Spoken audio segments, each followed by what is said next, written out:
Winter did not arrive in a single gust of snow or a sudden shiver running across the land. It approached quietly, almost shyly, slipping into the world one small sign at a time. The first breath of winter was often nothing more than a coolness in the morning air, a faint edge that brushed the skin and reminded ancient farmers and foragers that the year was turning. They felt the shift before they fully saw it, as though the earth itself exhaled more slowly. The forests reacted first.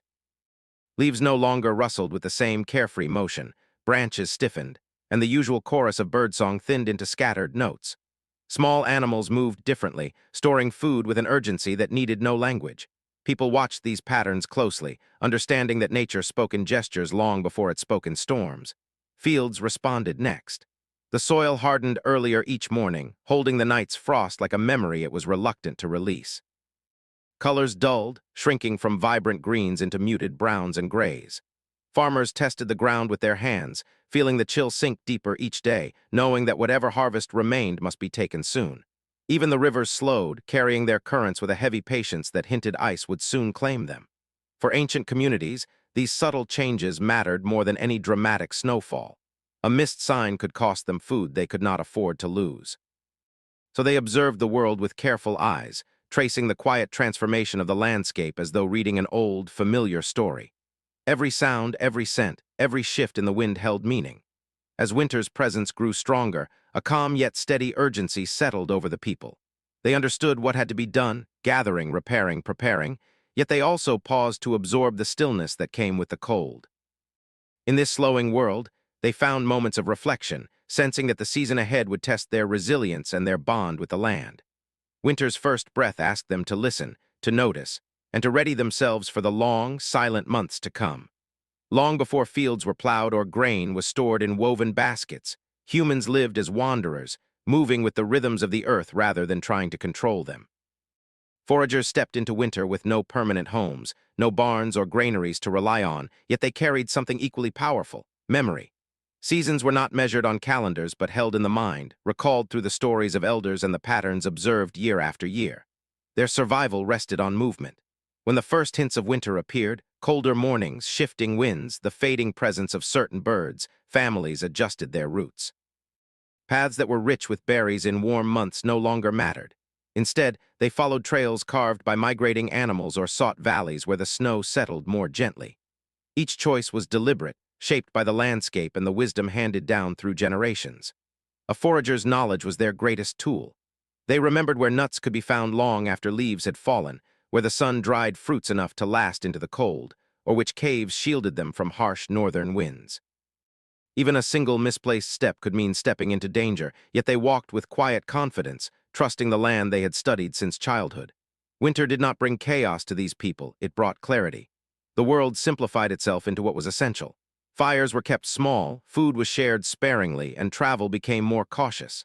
They observed animal tracks with a patient eye, reading them as others might read written words. A fresh trail might mean a chance at meat. A vanished one might mean turning back before the cold deepened. Life before agriculture was not easy, but it was deeply attuned. Every decision flowed from experience, every movement shaped by the land's whispered instructions. Foragers survived winter not through stockpiles, but through understanding of weather, wildlife, shelter, and time itself. In this older world, adaptation was constant, and resilience was born from the simple act of knowing the earth as intimately as one knew the faces of family. When humans first planted seeds and stopped wandering, they didn't just change how they lived, they changed how they survived winter. For tens of thousands of years, mobility had been the greatest defense against the cold. If the land froze, you followed the herds. If berries vanished, you moved to where they still grew. But the moment early Neolithic families built permanent homes, everything shifted. Suddenly, winter wasn't a season you escaped. It was a season you endured. These first farmers, living in places like the Fertile Crescent, the Levant, and early Anatolian villages, faced a new problem. Crops die in frost, but people still need to eat.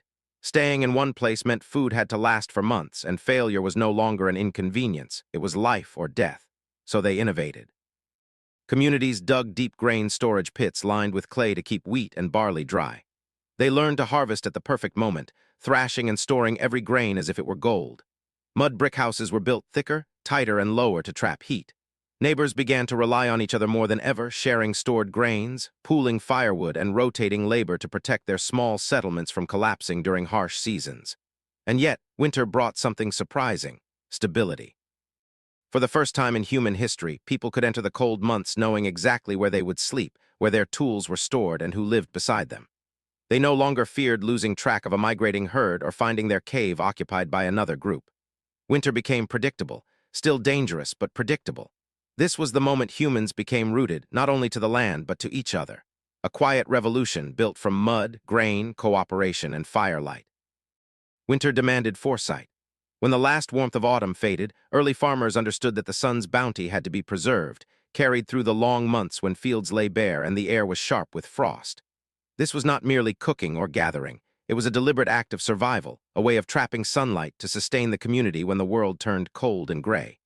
In the villages of the Fertile Crescent, granaries rose from mud, brick, and clay, hollowed and sealed to keep moisture at bay. Wheat and barley were threshed, their kernels rounded and golden, then stored carefully in earthen vessels. Some were coated with resin or pitch, a subtle scent of pine and smoke clinging to the grains, creating a natural barrier against pests. Every movement, the grinding of grains into flour, the stacking of baskets, the gentle tapping to test dryness, was measured and precise, a quiet rhythm echoing the pulse of the seasons. Preservation extended beyond grains. Figs were sun-dried until leathery, their sweetness concentrated into chewy jewels. Meat, caught in the chill of the first frost, was smoked slowly over low fires, infused with the faint aroma of aromatic herbs and wood smoke, ready to be eaten months later when fresh food was scarce. Even fermentation became an ally. Grains transformed into coarse, tangy breads, liquids into sour, sustaining beverages. Each process required patience, attention, and a deep understanding of natural cycles. This was a sensory world, alive with subtle textures and smells. The soft grind of stones echoed through small kitchens, blending with the aroma of drying fruits and the faint, steady smoke that drifted through early homes. Villagers moved with quiet purpose, hands and eyes trained by years of repetition, preserving the essence of summer and autumn for the long, dark days ahead. Through these techniques, survival was as much art as necessity.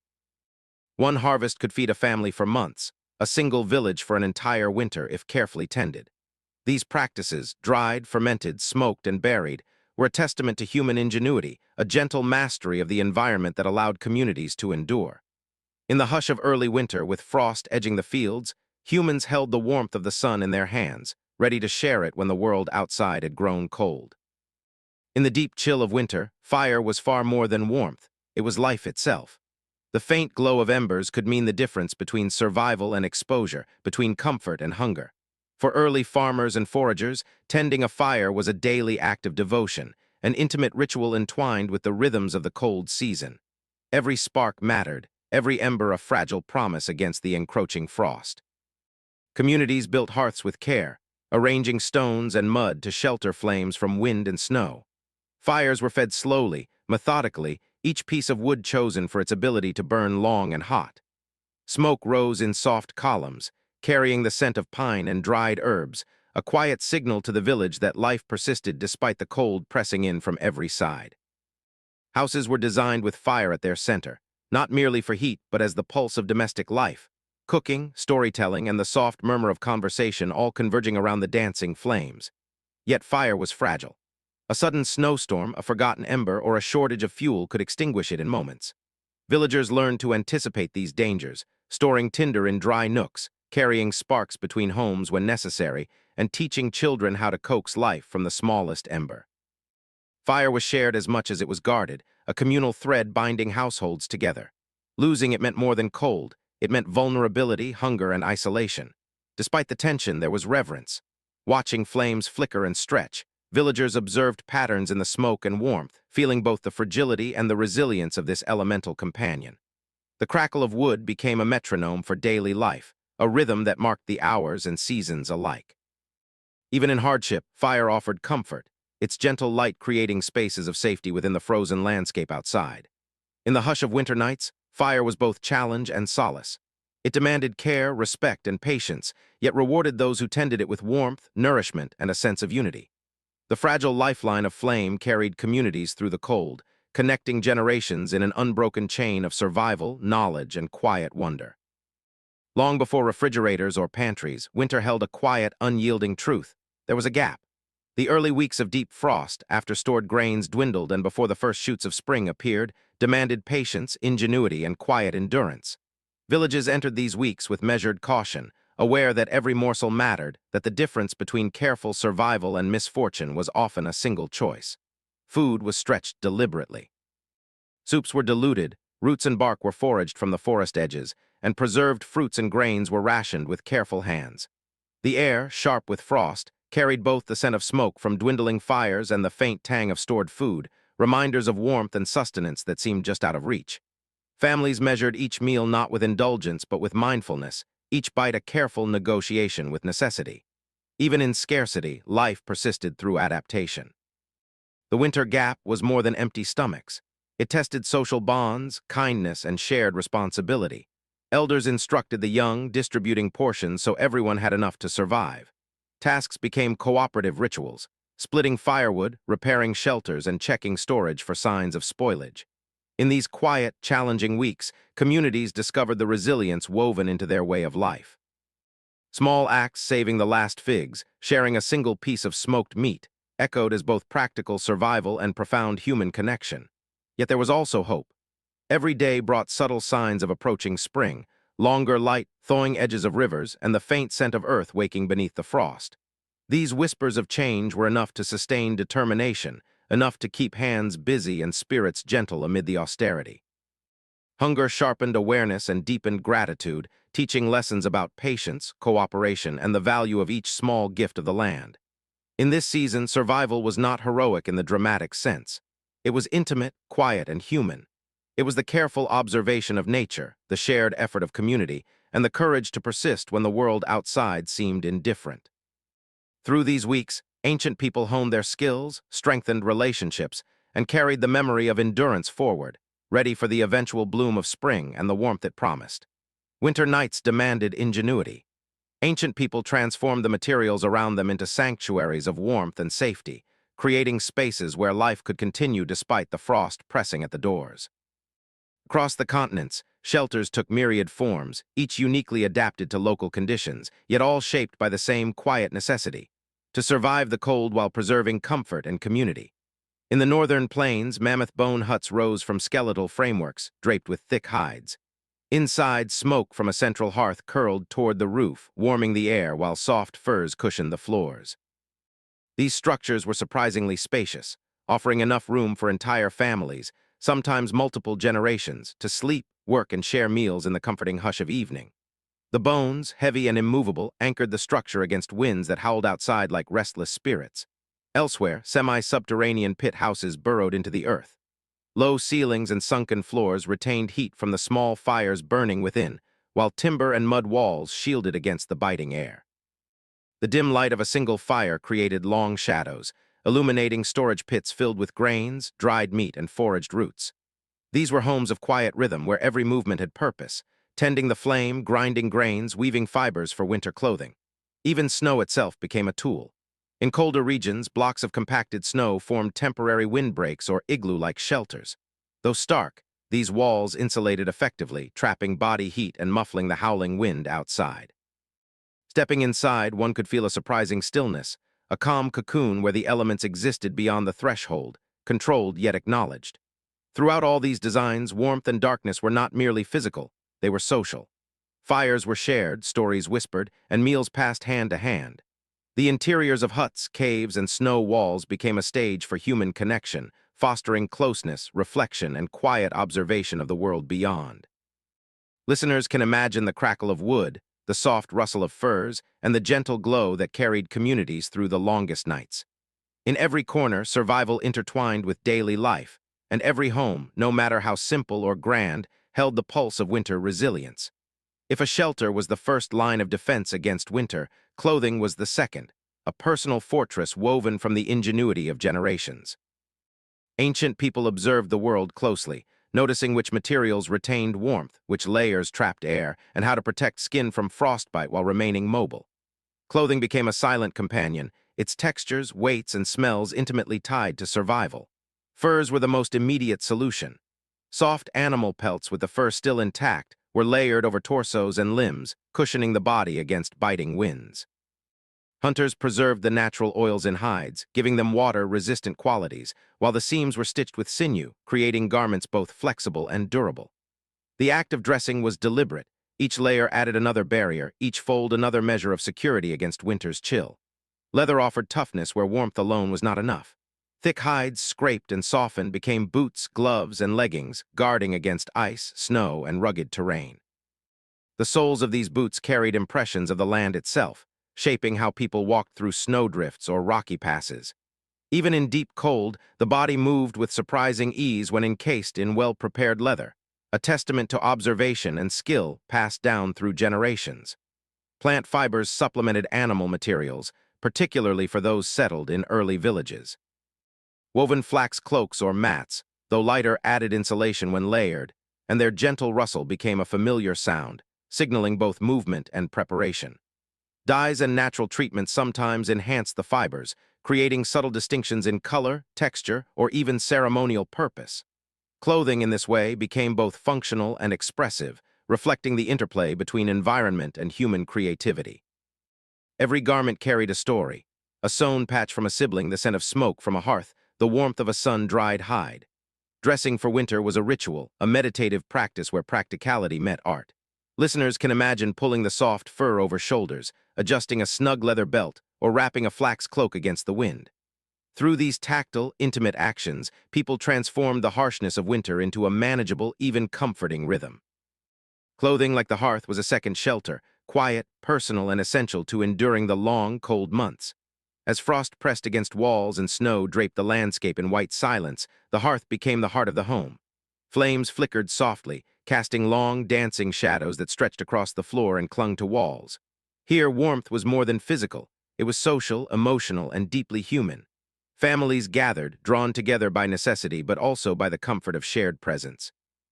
The crackle of embers and the subtle scent of smoke mingled with the earthy aroma of hides and stored food, creating a cocoon of familiarity amidst the cold. Around the fire, hands were busy even as conversation meandered. Tools were sharpened, hides stitched, and clay vessels inspected for cracks. Children watched, learning the subtle techniques that would keep them safe and fed in winters to come. Elders told stories, memories of hunts, of fleeting summers, of the spirits that lingered in the forest and the snow. These tales, told in soft tones and repeated rhythms, wove a shared understanding, linking generations through knowledge and imagination. Each word, each gesture strengthened a sense of belonging, anchoring the community in the long months ahead. Meals were simple, yet shared with care. A bit of dried meat or a handful of nuts was passed from one hand to another, a silent affirmation of cooperation. Even the act of passing a bowl became part of the rhythm of winter life, a meditation on reliance and trust. Here, in the quiet glow of the hearth, survival was both practical and profound. It was about keeping bodies fed, but also about keeping hearts and minds steady. Listeners can imagine leaning against a warm fur, the hush of falling snow outside, the gentle murmur of voices blending with the fire's whisper. Here, the world outside may have been harsh and unyielding, but inside, connection softened its edges. The long nights were punctuated by reflection, instruction, laughter, and the occasional hush as everyone watched the flames, mesmerized by their slow, hypnotic dance. In these moments, culture was nurtured, memory preserved, and the essence of human resilience quietly celebrated. Through this communal intimacy, winter became more than a season of scarcity. It became a time of shared care, of rituals both small and enduring, and of the subtle rhythms that would sustain a people until the land itself warmed again. As darkness lengthened and the sun's warmth dwindled, the world transformed into a quiet, shadowed place. Ancient people, keen observers of nature and life, felt the change not only in temperature but in the atmosphere itself. Long nights seemed to stretch endlessly, and in that stillness, imagination and caution intertwined. Some believed spirits walked the frozen forests, whispers moving through the trees or flickers of unseen eyes among the snowdrifts. Others honored ancestors who had passed, imagining them watching over the living, guiding hands and decisions, and offering protection in the harsh months. These beliefs were more than superstition. They were a framework for understanding the unknown. Rituals, simple, repeated, and calming, structured the long hours. Fires were tended with care, not only for warmth but as symbols of vigilance against unseen presences. Offerings of food or tokens might be placed near a hearth, a subtle acknowledgement of spirits and the cycles of life. These acts, quiet and deliberate, gave communities a rhythm and a shared sense of safety, turning fear into focus and care into ceremony. Songs and chants often accompanied these rituals, soft enough to soothe rather than startle. The repetition of words, the gentle cadence of voices in low light, created a space where imagination could roam freely without dread. Children learned the stories alongside their elders, absorbing lessons of caution, respect, and observation, all interwoven with narrative and melody. The cold outside seemed less oppressive when each person, each family, felt the invisible web of protection cast by ritual, song, and shared belief. Listeners can picture smoke curling toward low ceilings, shadows shifting as the fire flickers, and the hush of snow muffling the world outside. In these intimate moments, the boundary between the tangible and the imagined softened, offering calm fascination rather than fear. Winter's darkness became a stage for reflection, connection, and understanding, where the unseen could be acknowledged with curiosity rather than alarm. Through these customs, ancient people found a quiet resilience. The long nights were filled not just with cold, but with purpose, care, and a shared human response to the mysteries of life and nature. Ritual and myth intertwined with daily survival, providing comfort, continuity, and a subtle, calming rhythm that carried communities through the deepest shadows of winter. In the heart of winter, when days were shortest and nights stretched long, ancient communities found ways to summon warmth and hope. Fires burned brighter, tended with extra care, their smoke carrying the scent of roasting meat, simmering grains, and fragrant herbs. These midwinter gatherings were more than practical. They were celebrations of survival, small victories over the cold and scarcity.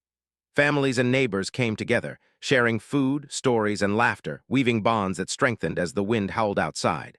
The flickering flames mirrored the spark of joy in human hearts, a gentle reminder that darkness could be met with light. These feasts often coincided with celestial events, such as the winter solstice, marking the slow return of the sun. Even without precise calendars, people sensed the turning of seasons, observing the lengthening shadows and the faint promise of longer days. Rituals accompanied the meals, songs lifted in unison, symbolic offerings placed near hearths, and dances performed in the soft glow of firelight. Each gesture carried meaning, blending reverence, hope, and communal joy. It was a time when scarcity was temporarily set aside, replaced by abundance and togetherness, however fleeting it might be. Listeners can imagine the warmth of a packed hall or cave, the soft murmur of voices mingling with crackling logs. Children peeked into bowls of dried fruits and roasted roots, elders shared stories of past winters survived, and young adults assisted with food and fire, learning the subtle arts of preparation and care. These shared moments reinforced a sense of continuity, linking generations through common experience. Even in a season dominated by cold, laughter and song created a small, enduring heat that lingered long after the embers faded. The winter feast was both a practical respite and a symbolic promise. It affirmed that life persisted, that communities could endure, and that even in the most challenging months, moments of joy and abundance were possible. By celebrating the return of light and honoring shared resilience, ancient people softened the harshness of winter. Through these gatherings, they nurtured not only their bodies but also their spirits, leaving a legacy of hope that whispers through time to any listener willing to imagine the quiet triumphs of the past. As winter deepened, every night became a landscape of subtle sounds and shifting shadows. The wind slipped through cracks in walls and under doors, carrying a faint rattle of frozen branches, while distant howls of animals threaded through the darkness. To ancient families, these noises were more than background. They were signals to watch, to listen, to respect the fragile balance between comfort and danger. Each creak of ice on a river or snap of a branch in the forest held meaning, and survival often depended on discerning ordinary sounds from warnings. In these quiet hours, imagination and caution intertwined. Superstitions softened the uncertainty, offering explanations for the unexplained. A shadow that stretched across a snowbank might be a wandering spirit, a soft tapping against a hut wall could be an ancestor's reminder, and the sudden flutter of animal wings a sign to pause. These beliefs were not merely fear. They were a framework for vigilance, a gentle guide for interpreting the frozen world. Stories of winter creatures, mischievous spirits, and invisible watchers filled evenings, passed softly from elders to children, shaping awareness and encouraging attentiveness without panic. Listeners can imagine the hush of snow falling outside, muffling footsteps, while within, a low fire flickers and warms the room. Families huddle together, listening, noting, and whispering their interpretations. The dim light casts long shadows, and every movement seems alive, inviting reflection on the fine line between safety and caution. In these moments, the mind is alert yet soothed, attuned to nature's subtleties while comforted by shared presence. Winter nights were both a teacher and a companion. They nurtured patience, observation, and empathy, teaching that every sound had a story, every shadow a lesson. By embracing these fears calmly, communities developed subtle skills of survival, reading their environment with care and intuition. The dark months sharpened senses without breaking the spirit, transforming uncertainty into gentle curiosity. Through the lens of superstition and reflection, listeners glimpse how humans have always lived in dialogue with the night, aware, cautious, yet profoundly connected to the rhythms of the world around them. As winter slowly loosened its grip, the world began to whisper of transformation. Snow no longer lay in thick, unbroken sheets. It melted in uneven patches, revealing dark soil and the faint green of stubborn winter grasses. Rivers that had been solid stretches of ice shimmered in thin, fragile layers, warning of the sun's growing strength. Birds, cautious at first, returned with a hesitant song, their melodies fragile threads weaving through the still cold air. To ancient communities, these signs were not merely aesthetic, they were messages. They spoke of relief, of nourishment returning to the land, and of the quiet promise of spring. People learned to read these delicate cues with a practiced patience. The swelling of buds on dormant trees, the first trickle of meltwater from frozen streams, the subtle warmth returning to the midday sun, all of these indicated that the long, harsh months were waning.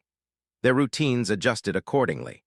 Storage pits were checked, foraging expeditions planned with increasing confidence, and the communal energy that had been focused on survival began to shift toward renewal.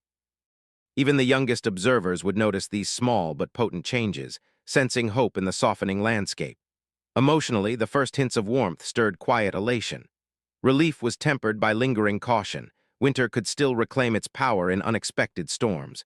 Yet the mere presence of returning life, the buzz of insects from thawing soil, the cautious emergence of early flowers, offered a reassurance that had been absent for months. Families ventured farther from their shelters, laughter returning to the long evenings once filled with shadowed vigilance. Stories told around embers included predictions, reflections, and gentle anticipation for planting, hunting, and the tasks that spring demanded. Listeners can imagine this fragile shift, the crunch of melting snow underfoot, the scent of thawing earth, and the subtle chorus of returning life.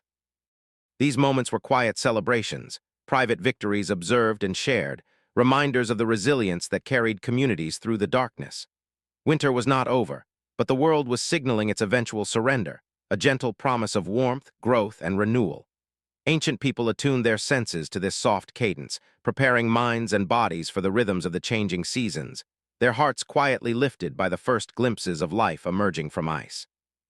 As winter loosened its hold, the land beckoned once more. Meltwater ran freely, saturating the soil with life-giving moisture, and the air carried the first sense of warmth and growth. Ancient communities moved with quiet purpose, preparing fields for the cycle that had repeated for generations. Seeds, carefully stored through the cold months, were planted with deliberate care. Tools worn by long use during winter repairs were mended, sharpened, or replaced. Every action reflected the lessons learned during months of scarcity. Planning, patience, and an awareness of nature's rhythm guided each movement. Foragers ventured farther from their shelters, noting the first edible shoots and the subtle returns of familiar herbs and berries. They recalled the maps etched into memory, where spring streams emerged, which slopes thawed first, and where migrating animals might be spotted. Winter had demanded attention, observation, and adaptability, and those lessons were now applied to the work of renewal. Communities coordinated their efforts with practiced efficiency, the quiet understanding that cooperation ensured survival resonating more strongly than ever after months of shared hardship. Listeners can imagine the tactile rhythm of planting, hands pressing seeds into softened earth, the scrape of wooden plows, the gentle pat of soil covering each life-giving kernel. Conversations flow softly, interwoven with laughter and reflection, as elders instruct youth and traditions are passed silently alongside practical skills. The world itself seems to encourage this activity, the lengthening days, warmer sun, and soft breezes fostering both productivity and optimism. Winter, once an obstacle, now appears as a teacher. Its challenges had cultivated patience, planning, and communal effort, qualities that formed the foundation of early civilization. Every sprouting seed, every repaired tool, and every cooperative task carried the quiet imprint of months spent enduring frost and scarcity. The hardships of cold months were transformed into wisdom applied in brighter seasons. Through these gentle cycles, ancient communities shaped more than their immediate survival. They nurtured foresight, resilience, and shared culture. The endless repetition of winter and renewal created rhythm, teaching early humans the interconnectedness of seasons, labor, and life. Observing these practices, listeners glimpse a continuity that links past to present. The subtle ways winter guided human growth, planting lessons as enduring as the seeds in the soil, ready to blossom once more with the return of warmth. As the day slowly fades in memory, imagine the world outside settling beneath a soft, silvery blanket. Snow drifts return, gentle and quiet, covering fields, huts, and worn paths with a pristine hush. The wind moves in whispers rather than gusts, bending tree branches gently and carrying the faint, earthy scent of frost and soil preparing for a new season. In ancient villages, hearths dim as embers cool, leaving only a faint glow that seems to breathe with the rhythm of the night. Life itself seems to exhale, a shared pause that stretches across time, bridging the present to the quiet winters of millennia past. Within the shelter, families huddle close, eyes heavy, voices soften to murmurs. Children nestle against their parents, lulled by warmth and the calm repetition of familiar routines. Outside, the long shadows of leafless trees stretch across frozen ground, unbroken and serene. The distant howl of a lone animal carries no threat now, only the echo of a world that continues its cycles, predictable and tender. This is a time when observation, caution, and vigilance yield to rest, when the body and mind surrender to quiet, knowing that survival depends as much on repose as on labor. Picture the snowflakes falling, each one unique, tracing patterns that dissolve softly into the frozen earth. Streams slow their trickle, forming delicate ice crusts over gentle currents. A low fog drifts over the land, curling around rocks and huts, softening outlines and blurring details into muted contours. Every sound is hushed, every movement slowed, as if the entire world is breathing with the same deliberate rhythm, inviting you, the listener, to join this steady, unhurried pace. The night itself becomes a guide, coaxing the mind toward calm reflection and the surrender that precedes sleep. Consider the people who lived through these winters, their survival built on foresight, cooperation, and patient attention to the land. Their hearts, hands, and eyes moved with the seasons, and in doing so they passed down instincts that echo in us still. Each quiet winter shaped memory, culture, and the gentle patterns that govern human life.